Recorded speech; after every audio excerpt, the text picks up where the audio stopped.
Good morning, everyone. Good morning, good morning, good morning, good morning. Welcome to another fine, it'll be Wednesday morning for you guys. It's Tuesday morning for me, as you can see by the timestamp in the bottom corner. But welcome to another fine Wednesday morning here in the city of Philadelphia. Welcome to another Coffee Break Chat. I'm your host, James Jackson, he, they pronouns, executive producer, Light Thief Productions. We've got a great show for you today. Welcome back from hiatus. We took a little hiatus over the summer here. Lots of news happened anyway. Didn't really get to report on it. There was nothing that extremely urgent for local folks. And there's a little weather, there was a little news. It wasn't that big a deal. So we didn't really go live, but we've got guests here this week. We've got the Fringe coming up and ongoing here in Philadelphia. So we've got folks that want to talk about the arts in Philadelphia.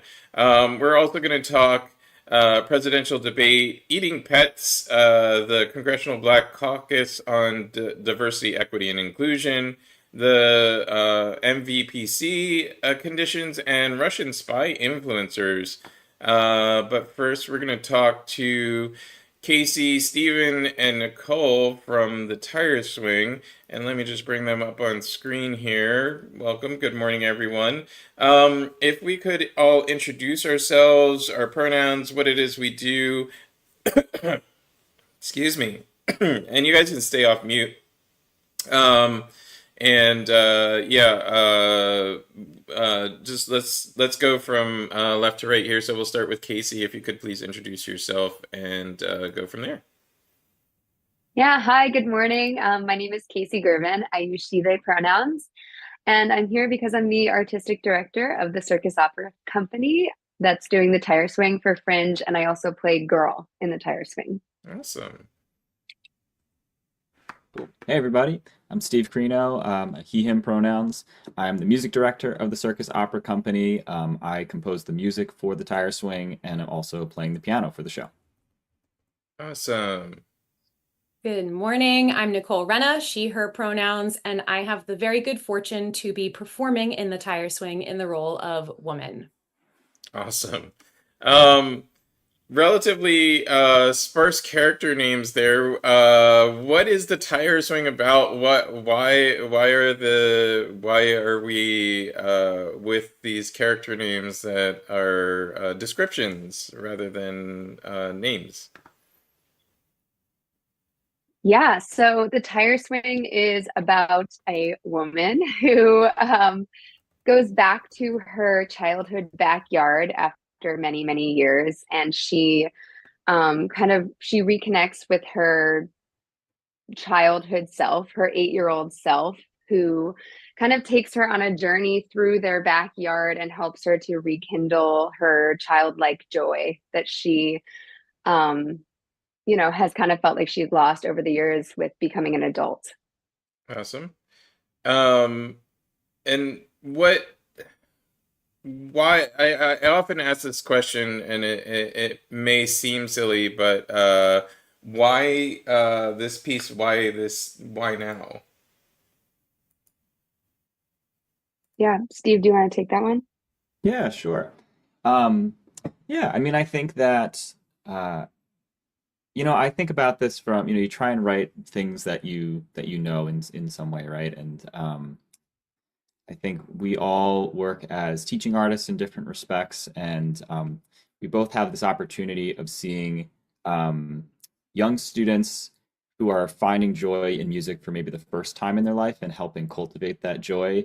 And then simultaneously, we all teach adults who are often coming back to music and rekindling that joy, something that they've kind of stepped away from, and we've seen that impact on their lives. And so I think um, while this was not at the forefront of my mind when writing the piece, I felt that, looking back, I think this is something that kind of makes sense for why I felt this was so important to talk about right now. Is something that I think we've all are experiencing in our own lives as teaching artists, and how important it is to reconnect with that type of joy in one's life.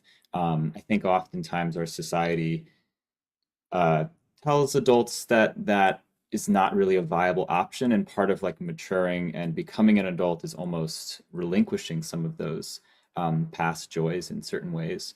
So we're all in our either early 30s, late 20s, and so I think that this that's a theme that also resonates as we're kind of entering adulthood and everything as well.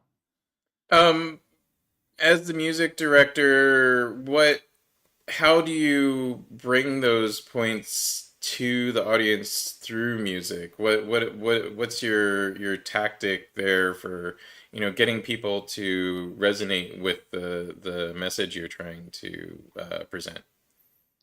Sure, sure. So something that, and this I think really circles back to the general mission of the Circus Opera Company, which is we are really interested in synthesizing classical music and opera with dynamic circus arts. And so one of the things that we really wanted to do with this show was create a story and build a story really where circus and music were linked. You couldn't really separate the two things. So in the story, to help answer that question, there are musical motifs and things that I bring back throughout the show. Our wonderful librettist Laurel Anderson included all these hellos between the characters, and as the show progresses, these hellos take on different meanings, and there's a great line in the libretto. Or a characterization of the first hellos, which is it's like shaking off like a rusty phrase. And I loved that idea of like it's something that the character is familiar with but hasn't done in a while. And through the course of the show, kind of learns how she used to do that and gets to share that with her childhood self at the end. So I think that's musically one way that actually happens. Simultaneously, though, through the show, the character relearns how to do circus in a way that makes sense for her adult self. And so something that we thought was important with the show is that it's about reconnecting with that joy, but not but embracing the fact that you are an adult and that you're a different person and have new experience. And so we wanted the characters to really we wanted the adult character to learn how to do circus again, but on her own terms. And so the climax of the show is her finally getting back on the lira, which is the tire swing in the show, and doing some dynamic circus for the first time in many years and finding that joy. And that is coupled with her singing those hellos from the beginning in a very new way. So these two elements of circus and music really synthesize to capture this sense of finding this early childhood joy again. And Nicole, that's your character? Yes. So I learned some circus to be able to do this. I would hope so.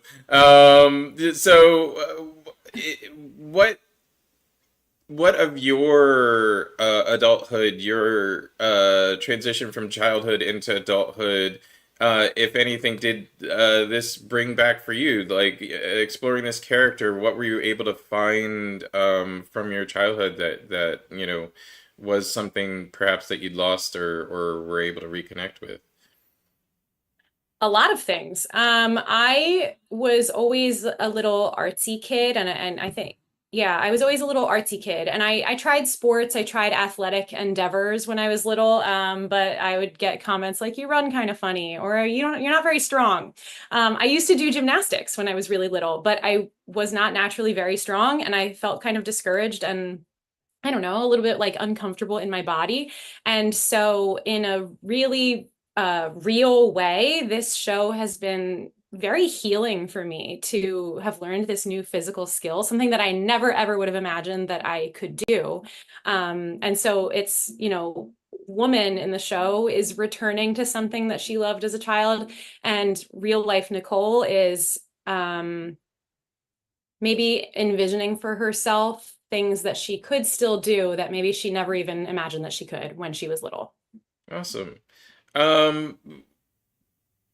So for me, I've recently reconnected with like sailing and being on the water. Even though those things have always been part of my life, they've I've reconnected with them in a meaningful way lately. And what that, like makes me think of is, kind of ironically, the pandemic shutdowns kind of gave us a lot of us a chance to reconnect with things that we really hadn't had time for. Kind of the rebuilding of you know, not society so much as just our social expectations of each other. To show up in person places or not, when it's important to, like go out versus when it's not, and taking more time for ourselves. I,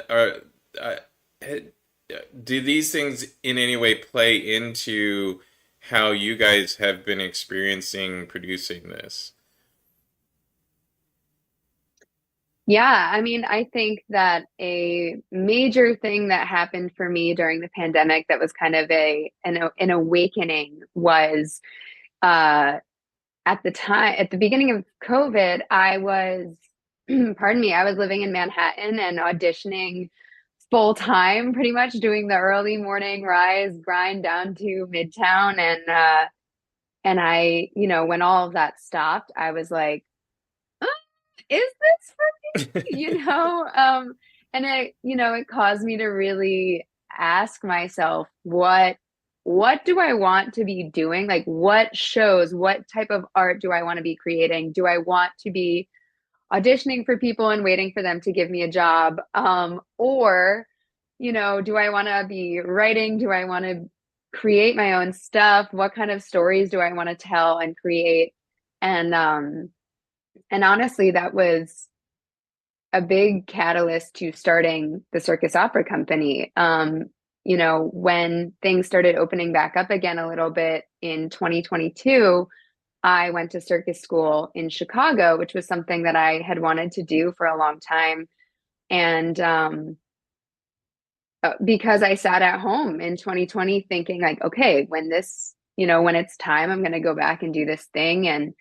Um, and in Chicago, Steve and I came up with this idea for the Circus Opera Company and just kind of decided like, okay, we're not gonna wait around for people to cast us or cast me and to tell other stories. Like we want to create stories that we're really passionate about and put them on ourselves. And I don't think that I don't know if I would have had that same awakening had I not had so much time during the pandemic to really think about that and reflect on that.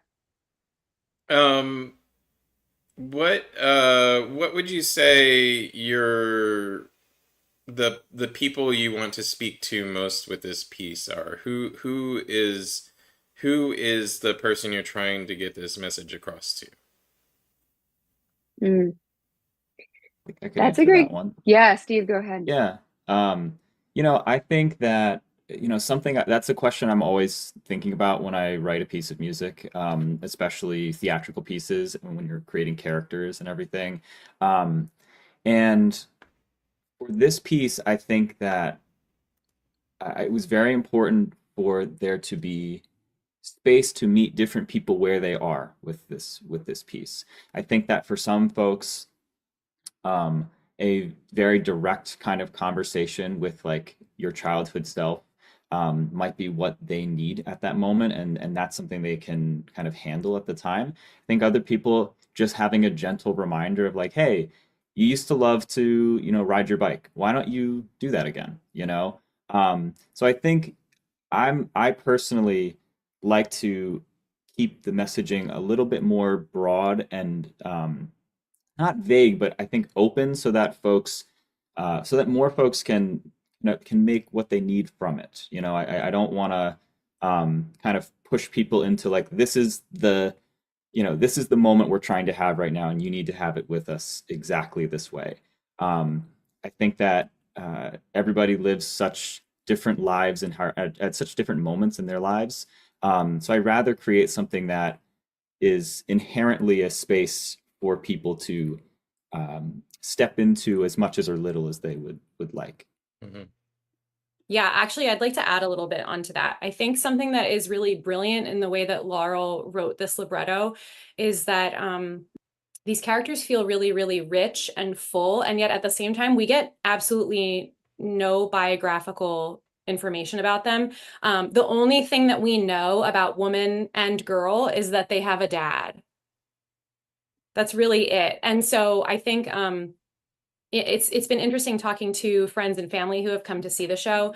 The thing that has really surprised me is that the boomer men in my family have shown me the biggest emotional response to this, which is not what I would have expected, seeing a show where it's centering around a woman meeting her girl self. I do think that these characters can just be looked at as proxies for the audience. We're like an open vessel for them to fill in with their own experiences. Yeah, and just to second to Go ahead. that, one of the things that Casie suggested we do to kind of prep this show as folks are coming into the audience is that so basically we're in a backyard, right? So there's trees around us and everything. So each person in the audience takes a cutout leaf and writes a note to their 8-year-old self. And I think, again, like that can be as simple or profound as it needs to be for that person, and I think that again it sets up the necessary relationship between an adult and their childhood self that that person wants to engage with for the day. I think it's been really great to see, yeah, the response from folks who we weren't necessarily expecting that was, like our target audience or anything like that. And it's just really interesting to see, yeah, how people are responding to it and what it's rekindling. Any from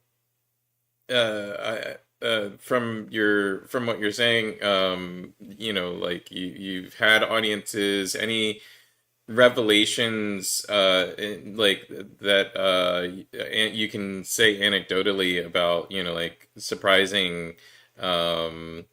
stories, you alluded to boomer men, like any specific, like, like this is what this one person said to me, that was a complete surprise as a reaction to the performance. Sure. I think so a relative of mine had shared that he has retired from work, and he's been trying to figure out like what does life look like after retirement. And he has returned to doing things like riding his bike, going to hockey games, things that he really enjoyed when he was a kid, and it has brought a lot of joy back into his life. And so watching this story made him reflect on maybe is there more that he could do, more that he could explore to bring a little bit of that childlike wonder back into the everyday. Uh, I go, think something that, oh, sorry, go no, go ahead. ahead, go ahead. No, something that surprised me, maybe not surprised, but was nice to hear was that one of my students who is probably around 8 years old came to see the show. And it's not, it's not a show for kids, but it's not for kids. It's not inappropriate. It's wonderfully appropriate, but um she shared that she was like, I feel like the girl. And to me, that was great because I think we kept thinking when we were creating this story about, how this was affecting the woman. And as adults ourselves, we're definitely relating more to that woman. Nicole and I cried through many rehearsals in a very cathartic way.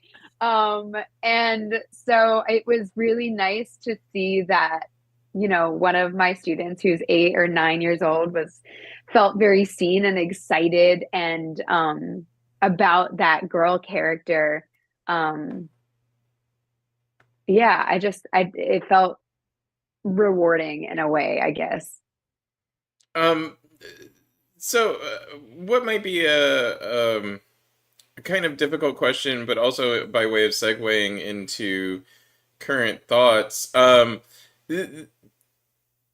lot of people, in modern media, in just, political debate, society in general, kind of look at the past through this kind of rose-colored glasses sort of way of, that there is an idealized past. How do you how do you do any separation of an idealized past with the realities of the past in this show, or is it more just about trying to connect with the ideal parts of your past?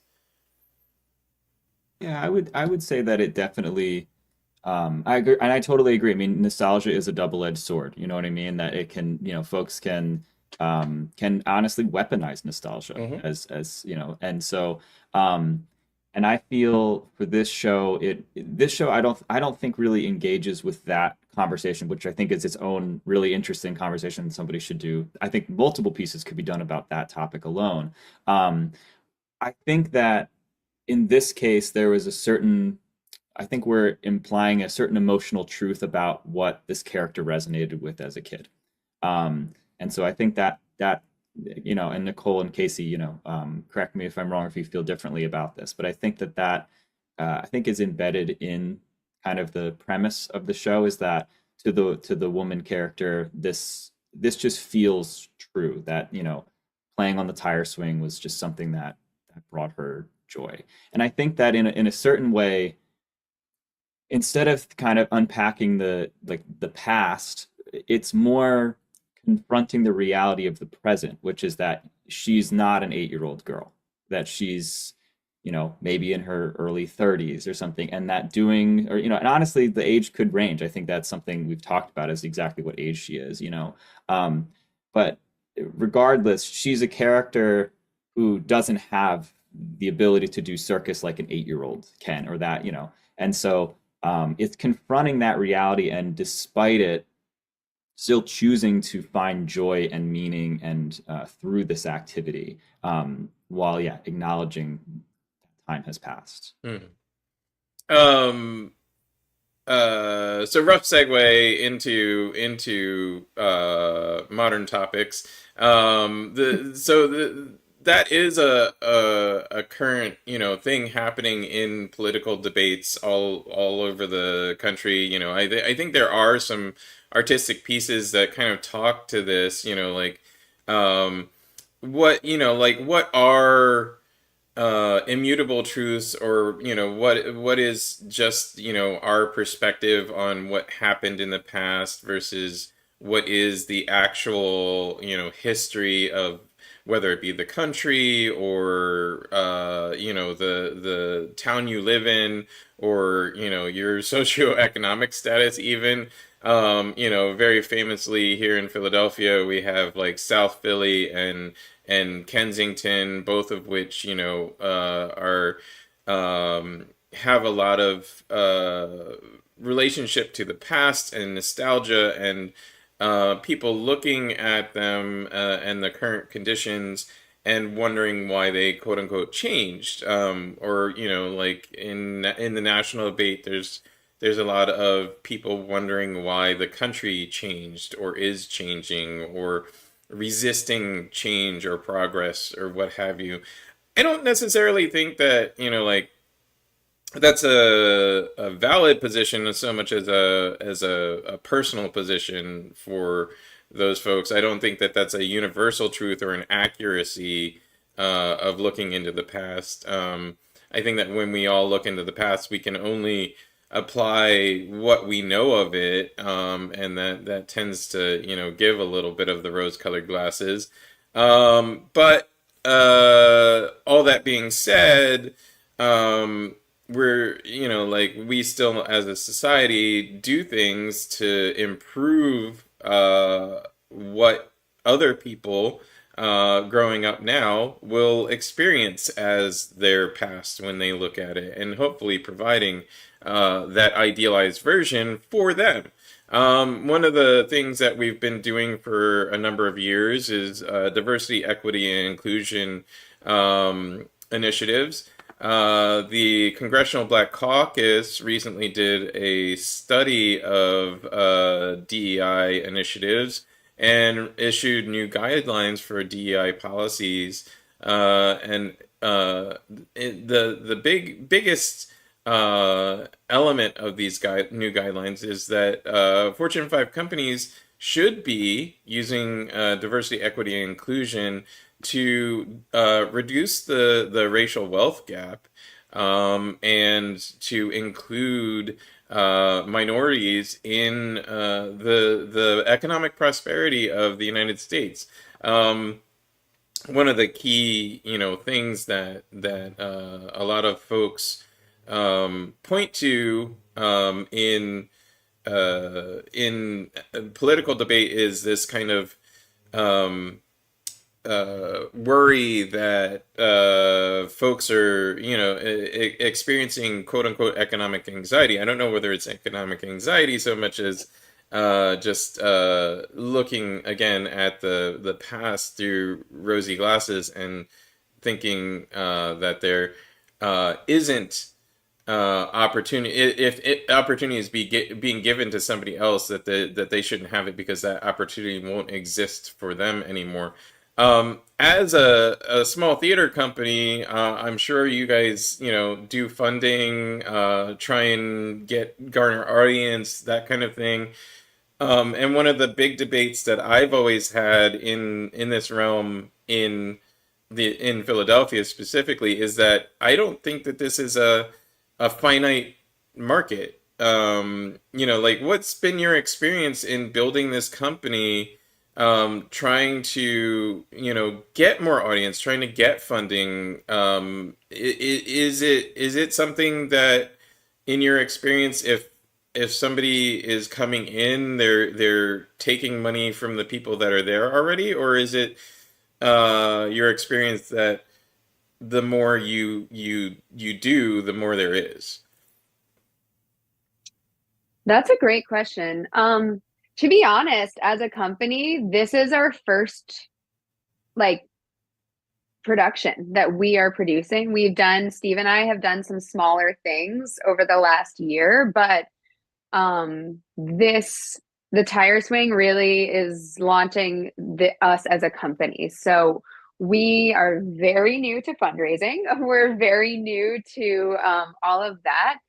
But people have been very kind to us. I mean, in a startup type of way. And I think that so far, and like I said, it's really only been one thing, but we had a fundraiser concert, and then we recently gained sponsorship through Fractured Atlas. Um, People who are supporting other companies have supported us, and I think Philadelphia is a pretty supportive city. I think, it's tough as an artist because as an artist who, we don't make a ton of money, you want to support companies that you believe in. I certainly do, but we have had patrons of other companies in town go, "Oh, I saw you in, the Arden's production of this," or "I saw you in Fringe last year when you worked for this other company, and I want to support you because I believe in what you're doing." And I think that Philadelphians have that type of character for the most part. Yeah. Yeah, if I could add too, I think you said a phrase, and I might be correct me if I'm misquoting it, but it was like the more you do, the more there is, or something Yes, like that that. that's Yeah, that's how I usually phrase yeah, it. Yeah, the more in I'm biased in this conversation. Obviously, like, I come from a particular perspective, but as a small company myself, like, I always think of it as the more there is to do, the more there is that gets invested in that particular type of thing. The more arts there are, the more arts organizations there are, the more money comes to our sector. It's not a one for one, but go ahead. Sorry. yeah. No, I mean, I totally agree. I mean, I think that one of the things that I think inspired this company was, Casey and I discussed is we just kind of feel that this is a meaningful intersection of different disciplines and that interdisciplinary collaboration. Um, and we feel that that there is, by making this exist, um, it creates more space for more types of pieces and theater company. Like, it just creates we're trying to, like, open up a new space of interdisciplinary collaboration that, I'm really excited to see what else is possible with that particular intersection. So yeah, so I agree. I feel like the more that you like put things into the world and create new spaces, there's a ripple effect to that, and it becomes this kind of ever expanding circle of new ideas. So yeah, I completely agree, and I think it's underneath of what I think the Circus Opera Company is trying to do is find a new space. Nicole, you're a performer, so obviously this is, like, we're all expressing things as company founders and owners. As a performer, what's been your experience with, like, the ecosystem of the arts in Philadelphia? Yeah. Well, so actually, I am a founder of a different company, but we're not here to talk about them. But I have some experience of that idea of trying to gain funding and support from other people, and I can echo what Steve and Casie have said, that Philadelphia is a great place to make art. You might not always get rich from doing it here on these smaller scales, but I can only say that I agree that the more art there is, the better, and then the more funding there will be for the art. As a performer, I think that something that I have worked to shake off of myself is this mindset that we can sometimes adopt in school in our training programs, that there's scarcity, that if that soprano over there is getting an opportunity, that I'm not getting an opportunity, and that she must be my competition rather than my collaborator. And so I have strived in the types of works that I have created myself, that if I'm in the room, I want another, let's just say, soprano in the room with me, which is why it's been so wonderful to work with Casie. That's an interesting. It's an interesting point. I don't think a lot of people think about it. Interestingly, like, having gone through some elements of art school and, performance, I think everything in our training as performers, when we train performers, it's creating a competitive environment, which then I probably also contributes to the lack of understanding of a collaborative environment in arts founders, because disproportionately arts founders are trained as performers. So interesting that you bring that in there.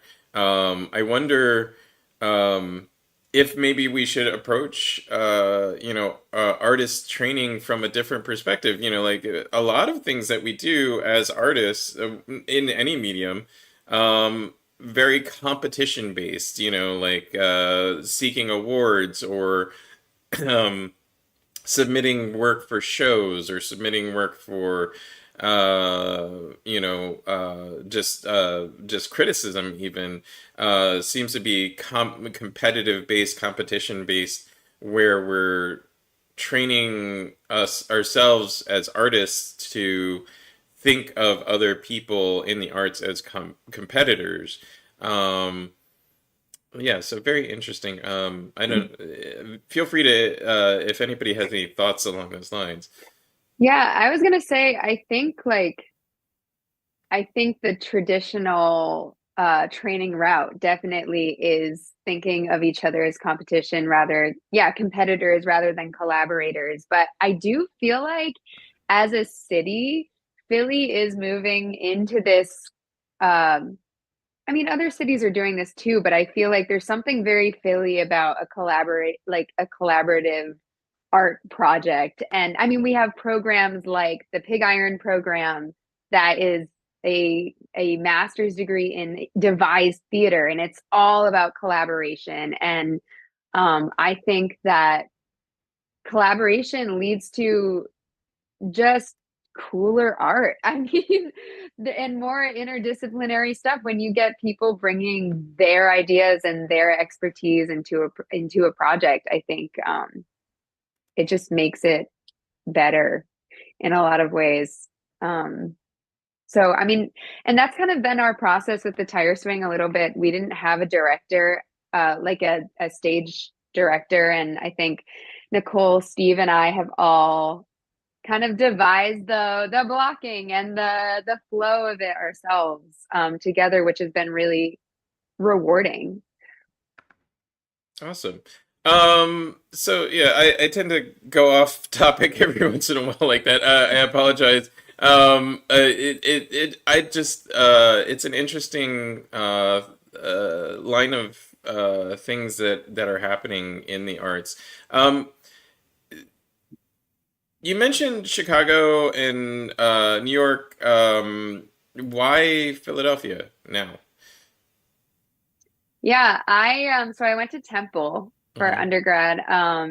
Well, only undergrad. I don't have a master's degree, but I went to Temple.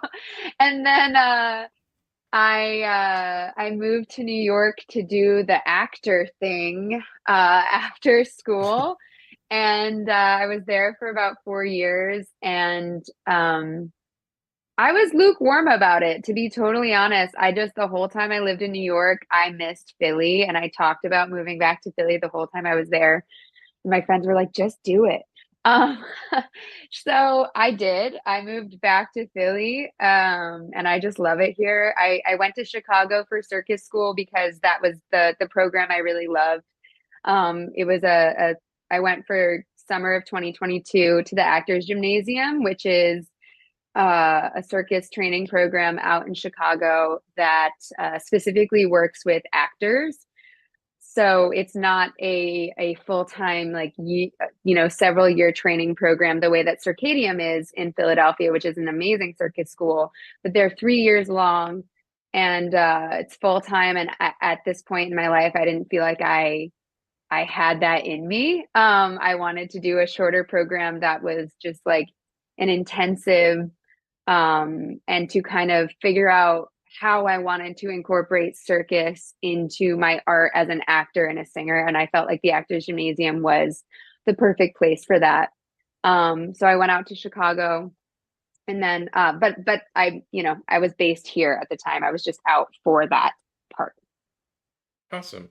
What led you what led you, Stephen and Nicole, to Philadelphia as well? Sure. So I grew up in South Jersey, so pretty close to Philly. Both my parents commuted into Philly to work at some point in their careers. So Philadelphia has always been kind of the city I go to when I'm like, if I'm going to the city, that city is Philadelphia. Right. Yeah. But I also went to Temple University. I actually teach at Temple University now, and I spent some time in Baltimore for a number of years for graduate school and everything. And as much as I love Baltimore, I always knew Philly was my home. And so after 4 or 5 great years in Baltimore, was excited to transition back to Philly. And yeah, it's just that's what it's been ever since. I love Philly. To me, it's the right size city. It is a big city, but it also has nooks and crannies and places to explore, and has you actually can know your neighbors, and it feels close. So I love that too. I also grew up in South Jersey. I'm from the Pine Barrens, representing the Jersey Devil. So I was making a decision when I was going to graduate school. I almost went to Baltimore, Steve, and almost went to Peabody, but Temple offered me more money. So I moved to Philadelphia. I met my husband the first year that I moved to Philadelphia, and here I am. One of the so we're while we're talking about, Philadelphia and its inclusive nature, I'd like to talk a little bit about the fact that we are still, by law, by mayoral decree, a sanctuary city for immigrants. We kind of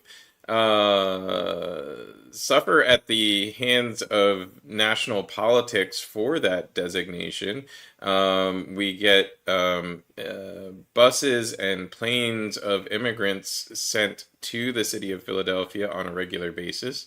Not that that's entirely suffering. I should say suffering because people outside of Philadelphia consider that some sort of gotcha on us being a sanctuary city. That you're a sanctuary city for immigrants. Well, how do you like it when we send you immigrants? And we're like, yeah, we like it fine. It's great. Sure, we can help folks out.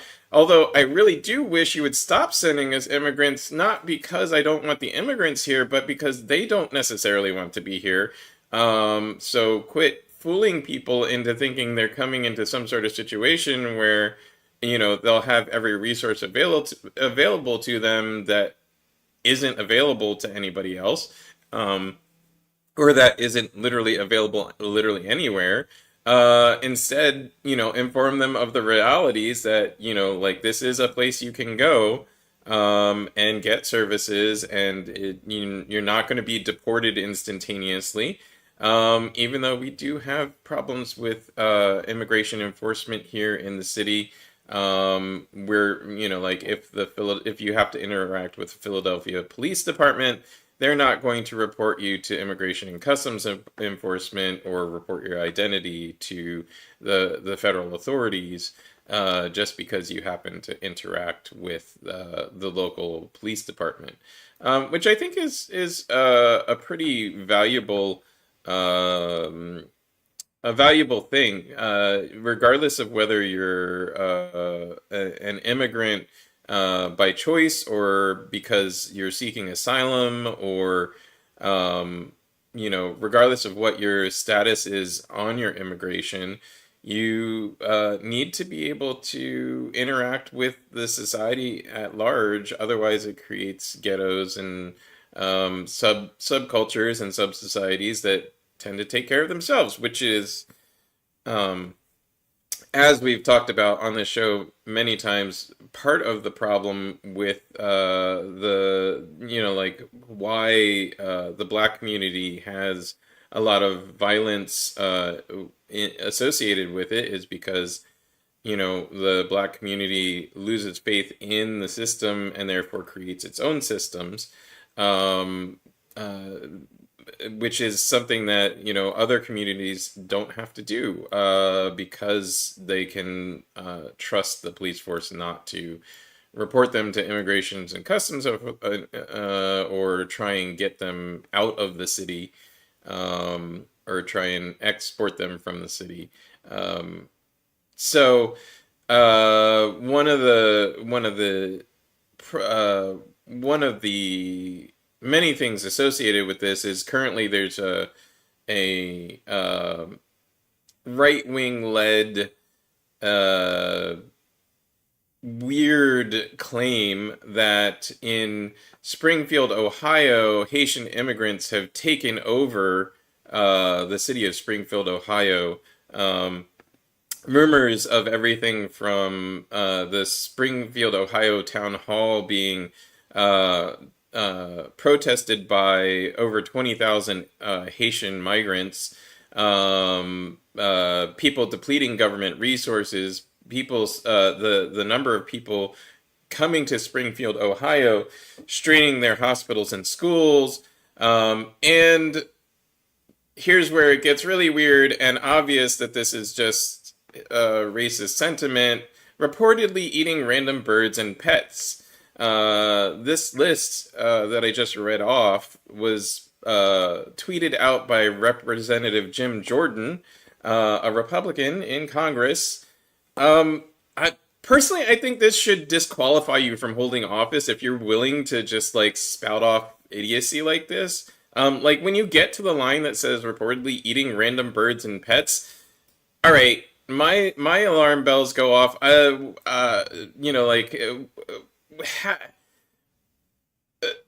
mean, and forgive me, if anybody else's alarm bells don't go off, feel free to let me know. My alarm bells go off and I go, okay, nobody actually eats random birds and pets. Like that's just not something that happens. And growing up partly Asian, I faced the rumors and racist sayings of Asians eat cats and dogs throughout my upbringing, so maybe that's why it's so quick to go off.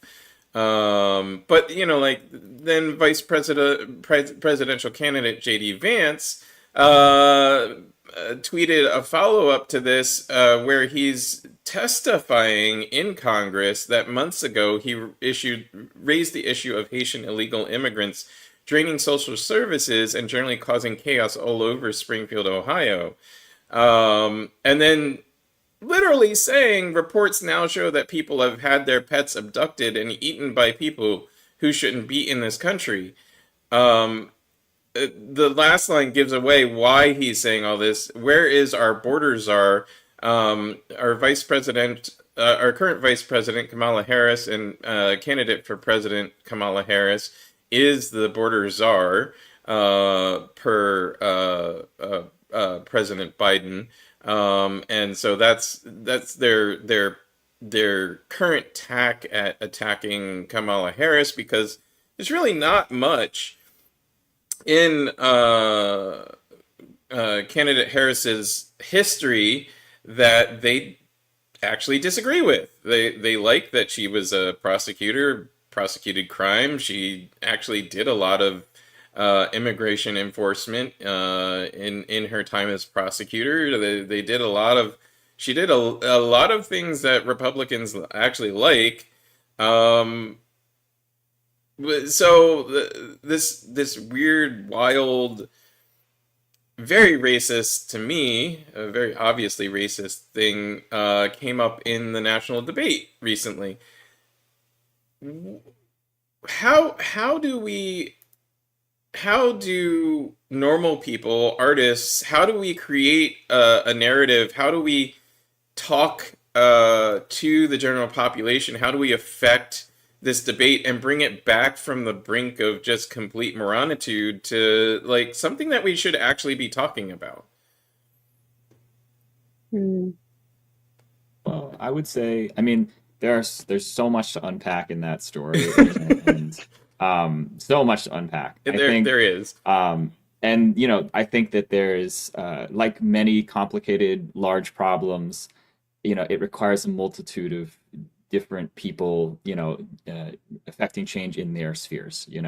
I think that from the perspective of artists, I think, when you have headlines like this and you have I would say a media culture like this, I don't think that this is an isolated incident, unfortunately. I think that, throughout different election campaigns, we've had all kinds of crazy claims that have clear racial undertones to them and all kinds of things like this. Yeah, don't get me started on Obama's birth certificate. I could go on for an Right, entire Obama's birth certificate, there was some conspiracy theory that he was a lizard or something. Like, I mean, we could do this for hours, right? Right.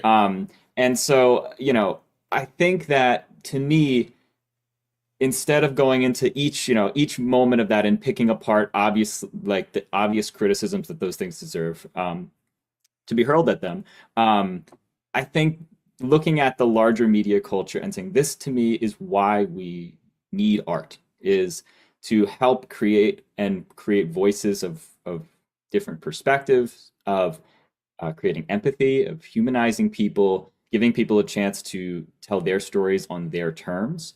I think that it is one aspect of a large societal change necessary to combat things like this. But I think, yeah, from the perspective of what artists can do, tell stories, lift up other folks who are telling stories that need to be heard, and hopefully that begins to change the collective consciousness. It just gives people a reason to just doubt some of these large destructive media narratives and be like, maybe that's not the whole story. Maybe there's a lot of other things like we can so I mean, it's always great to latch into the constructive side of our own thought processes, but I think the reason the media, like, what you're calling the kind of media zeitgeist exists, is because it latches into kind of the quote unquote lizard brain of, everybody out there. Like it's quick and easy to take a 10-second soundbite it says that people are eating other people's pets, and that's going to generate that instant reaction and attention. How do we generate that instant reaction and attention and then divert it into, okay, no, really, you guys gotta like think for like half a second. I mean, that's harder. I think large media outlets have the like they have the megaphone, you know, and so I think that it's certainly challenging. I think, you know, we trying again, thinking from the perspective of what artists can do, you know, again, find the biggest megaphones and put better messages into the world. I think is the best we can do. I mean, but I think it's complicated. Again, I think that uh, it is one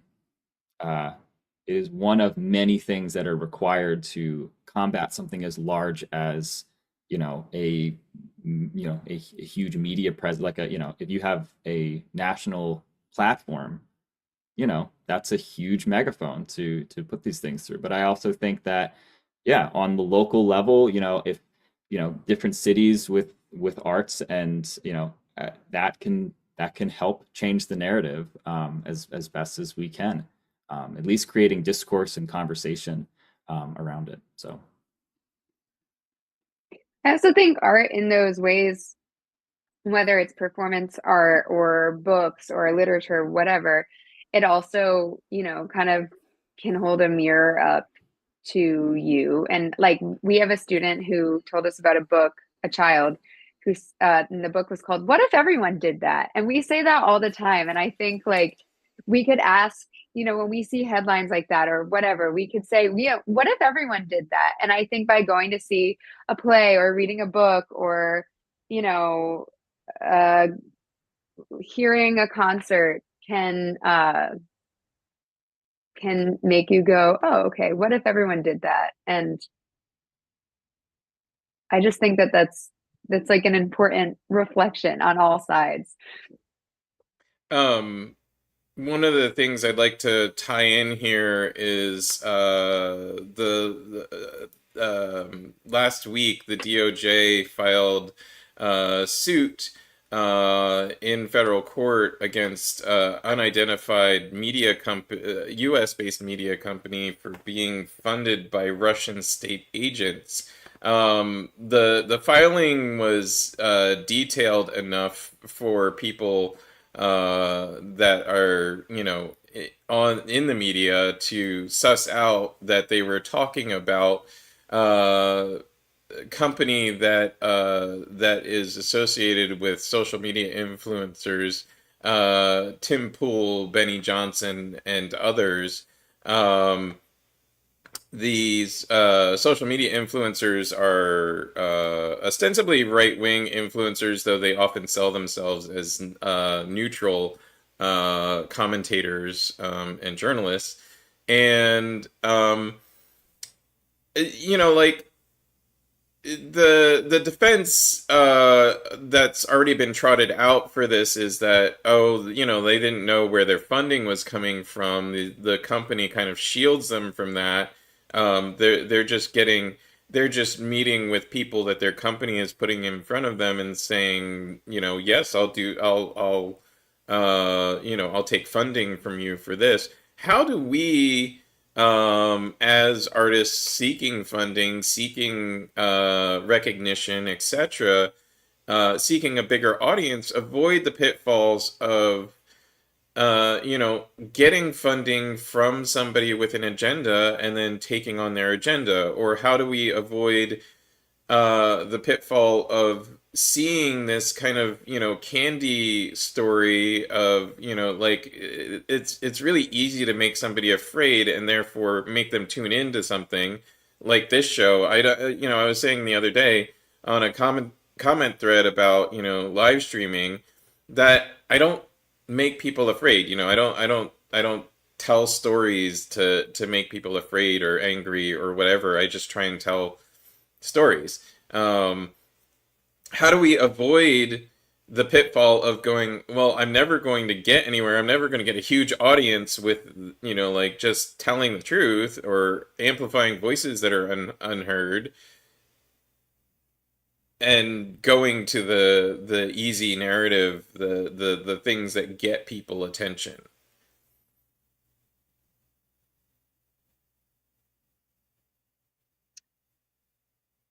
I think I think as a small company, it's it's I mean, you have to like fundraising is hard, and like I said, we're pretty new to it, but I think by double checking or like making sure that the people who you're aligning yourself with is part of your mission, and by, going back and making sure that you are telling the stories that you want to be telling and that you're not telling the stories that um, someone is paying you a ton of money to tell.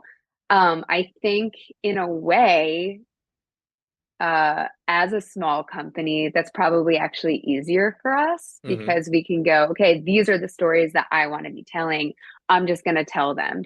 And it's in like like in the Fringe Festival, no one was begging us to tell the story of the tire swing. We believed in it and we wanted to tell it. So I think for us, just, constantly double checking and being like, does this story align with our mission? And and making sure that the people that we cast or the people that we bring on to our team are people who align with our mission and our values. Nicole, as a performer, how does that fit into your, choice of performance or choice of castings that you go out for, that kind of thing? Yeah, I think so first I would like to say that I think that you can only be so ethical when you're accepting money from anyone. And so as long as we're living in a capitalistic society, um, the money came from somewhere. And that's just a reality I think that we need to sit with, is that the money came from somewhere, and we only have so much control over where it came from. Mm. As a performer, I have really, really tried and made it a rule for myself that when auditioning for a project, I'm requesting to see a full script. I have in the past been, caught surprised by being in a production of something, and there was a joke in there that really did not align with my values, or there's a storyline that I just was not aware of from that initial audition, and it took until getting into the rehearsal room to learning about some things. So that's a rule that I have in place for myself, is that I want to see a whole script before if that script exists. I want to see a whole script in place so that I know what kinds of words might be coming out of my mouth before I agree to a project. Yeah, and I think doing a little bit of, it takes more time, but doing a little bit of research into the people who you're going to be working with, and are they people who align with what is important to you? Um, I I think my bigger question is, like, how do we, this ties back to conversations we've had in the past, small, and as you point out, smaller theater companies have an easier time of this. How do we avoid the easy money of picking stories that will definitely, get an audience? Um, if they don't, if they're just off the edge of what we want to say. So to add something to that, I think um, something that I was told once in like an opera seminar kind of thing was people don't know what they're looking for until they see it. Mm. And I think that that to me is how I answer that question, which is I think that it's true that there are certain tactics for uh, billing a show that play into like kind of base emotions and how to get people's attention, right? I mean, this whole industry is built on understanding that, right? But I think that at the end of the day, I think what artists try and do is get after some kind of truth in the world. Again, it might not be like um, a completely measurable truth. That maybe some pieces that's what they're doing. Other pieces it's some kind of emotional truth, you know. But I think that having conviction in what you are trying to say and you know, trusting that that other people might share this truth. And I think that I think there's a lot of connections between people that don't get made in other ways besides art, where you uncover and yeah, and just like unveil certain truths like this that we hold in ourselves. So I think in terms of finding, you know, finding stories and finding ways to connect, I think you have to just trust that that if it's important to you that other people might have these feelings and you have no idea. And I actually think that's something that has been beautiful to see with our show is that so many people have come up to us and have been like just, you know, talked about how moved they've been, how important this story was to them. Or like we'll hear from like, you know, indirectly from somebody like a partner, like, oh, like, you know, my partner was just so like touched by this. And like it really, I had no idea this was something that, you know, they needed to hear.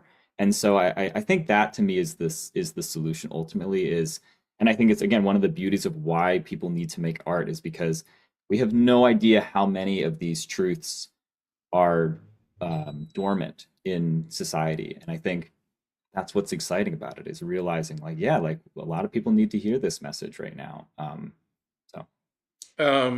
So I'm going to wrap up with one story that I'll bring to the table, but before I get to that, just where can people see your show? Where is it on? When is it on through? How much are tickets, etc.? Yeah, so the Tire Swing has one more show this upcoming Sunday, September 15th at 5 o'clock. It's at Christchurch Neighborhood House in Old City. It's on the fourth floor. It's in the theater. And tickets are general admission is $25, but there are several pay what you can options through the Fringe website. You can go to our website as well, circusoperacompany.org, and there's a reroute on there that will take you to tickets. Awesome. Just to we hit an hour, so I wanted to get that out there. And just because you guys had, as I had asked, you have a couple extra minutes, so I just wanted to put on the table, bring to the table the story that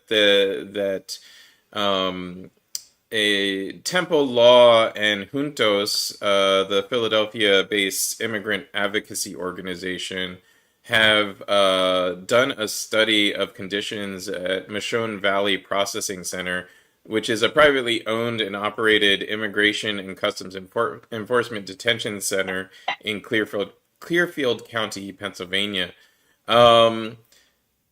Nearly 2,000 people are housed in this facility, and either while they await trial or while they await deportation. And some of the people that are housed there are not even actually immigrants or immigrants without documentation. They can be people like there's a person there right now who came here as a child avoiding violence in Cambodia, and is, for all intents and purposes, a U.S. Citizen, and he's facing deportation right now because of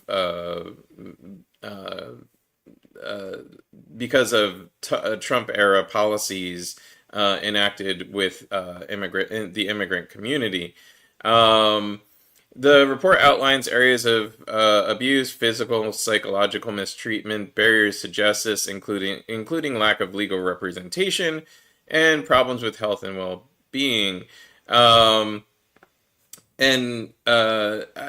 just, I want to bring this to the table because it's important that we acknowledge and tell the stories of things that are violently wrong with our society as it exists. I think this is one of the more important topics locally that we can actually do something about. But there's been drives by many people to close this immigration center, to reform it, to whatever we need to do to start treating the immigrant community here in Pennsylvania more holistically and more equitably and justly. Um, what my immigrant story, because most of us are either immigrants or child of immigrants, is I'm the child and grandchild of an immigrant. My grandmother on my father's side is is a Japanese woman. She immigrated with her husband, my grandfather. My grandfather is a black man, so there's that story of immigration. He's third generation member of the enslaved community of African people. And my mother is a German immigrant. She came here from Germany by way of Greece, and was adopted by a U.S. citizen, so became a citizen in her childhood. Um, there are a lot of other types of immigration story. Um, what, if any, perspective do each of you have on immigration? What do you find valuable or invaluable about immigration? I have a pretty recent immigration history in my family. My mom is from Canada, which, culturally that doesn't really feel that different. But she was born to Greek immigrants in Canada. My grandparents were born in Greece. My mom's first language was Greek. Um, I, I think that the culture of this country is made by immigrants. I mean, it just wouldn't be what it is.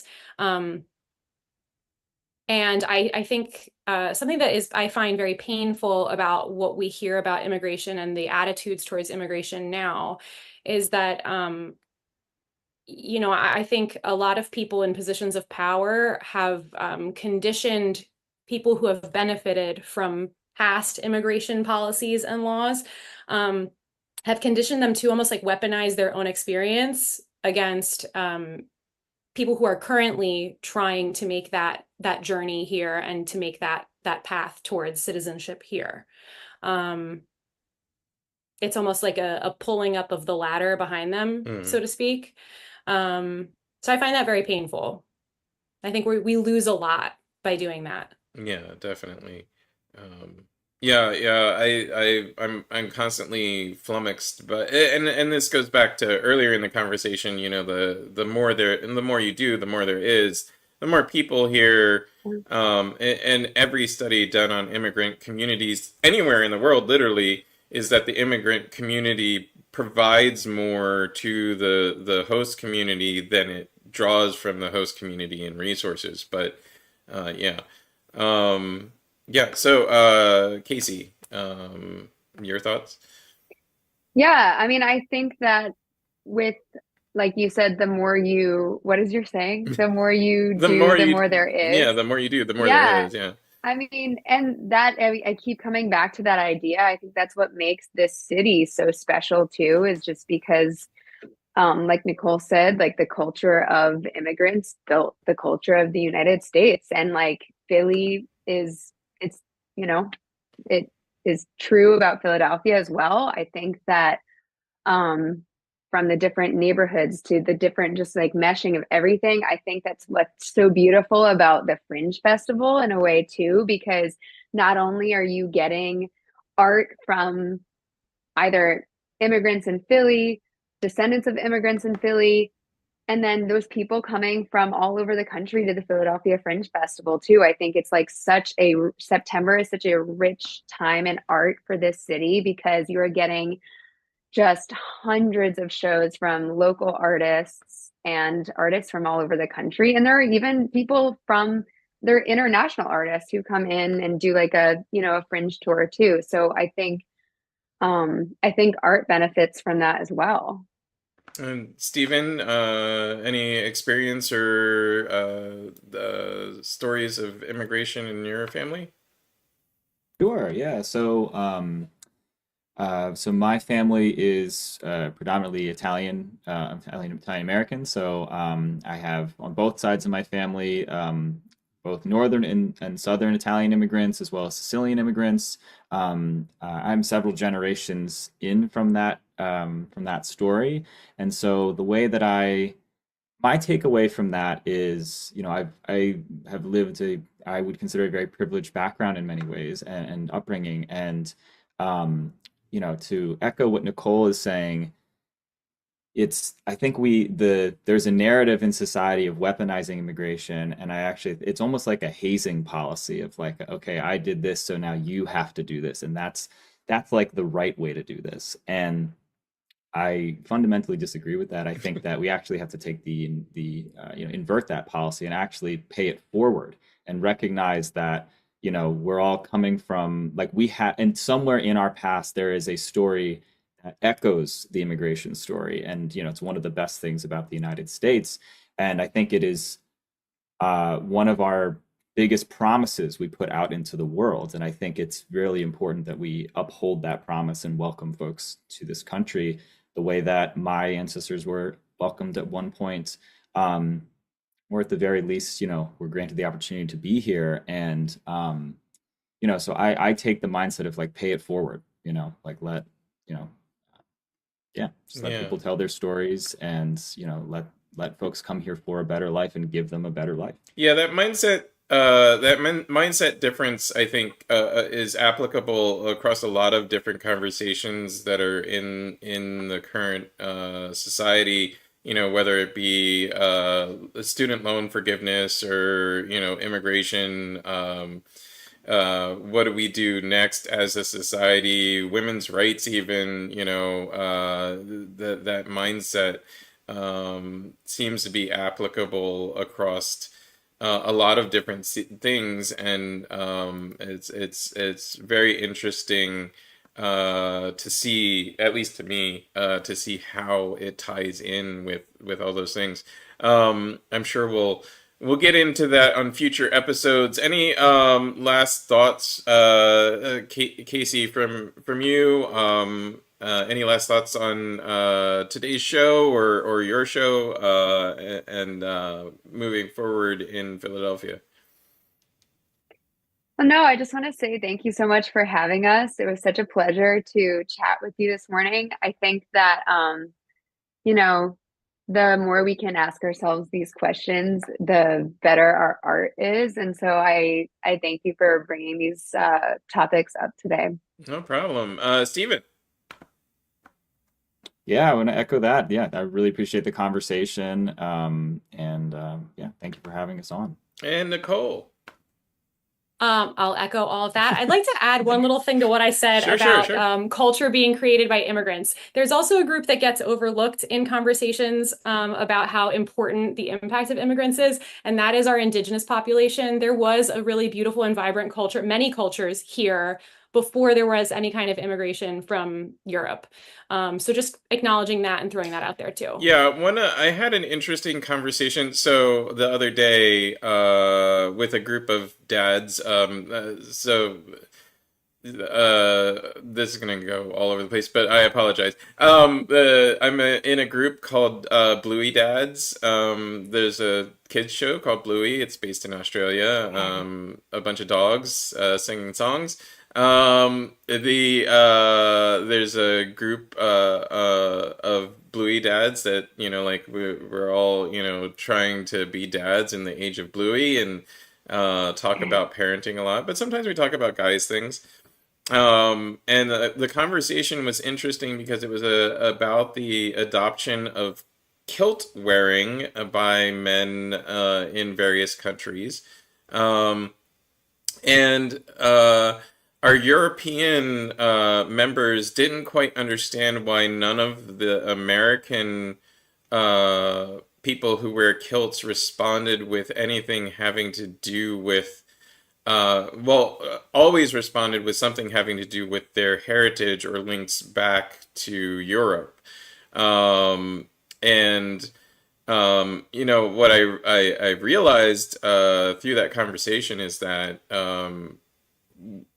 nobody is willing to take on the effects that immigration had on the Native American population, and nobody that isn't Native American really has any way to call themselves American, because to be American means you're Native American, not one of the cultures that displaced the American culture that already existed here, and the societies that already existed here before European immigration.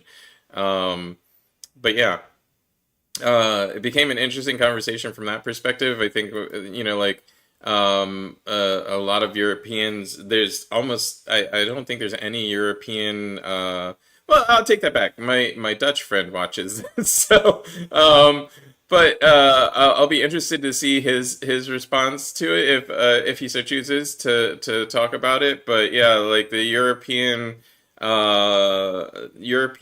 don't quite understand why a lot of us talk about our heritage so much.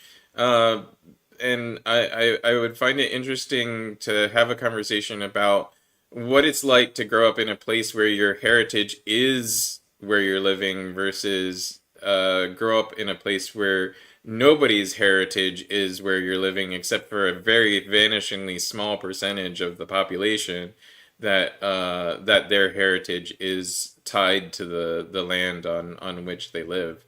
So yeah, that might be an interesting topic for a future show. But thank you for bringing that up. It's a very important thought process that we don't really have a good solution for. But yeah. Thank you for being my guest today. I'm gonna go to a one-up of me. I'm gonna outro the show, and I look forward to having future conversations with you guys. Let me know further in advance when you have a show, or let Meg know, and we'll get you on to promote your show then. And thank you again for being our guest today. Thank you so Thank much. you. Thanks for having us. And thank you to you guys that view the show every week. I really appreciate it. We're back from hiatus. We're probably doing shows every week through at least the election. We'll probably do a couple of shows after the election talking about the Philadelphia budget, which will be a conversation throughout October. Throughout December and then into January. I hope that we can provide you some interesting tie-ins between the arts and politics and the current conversation in the community, so that you can, get a different perspective than perhaps what you have access to otherwise. Tune in next week, everybody. Hit that like or subscribe button. Share this with your friends. Repost it to your own timeline if you like, what have you. But get this broadcast out there, especially if you like what you see. It helps other people see it. So tune in next week, everybody, and I hope you have a great rest of your week.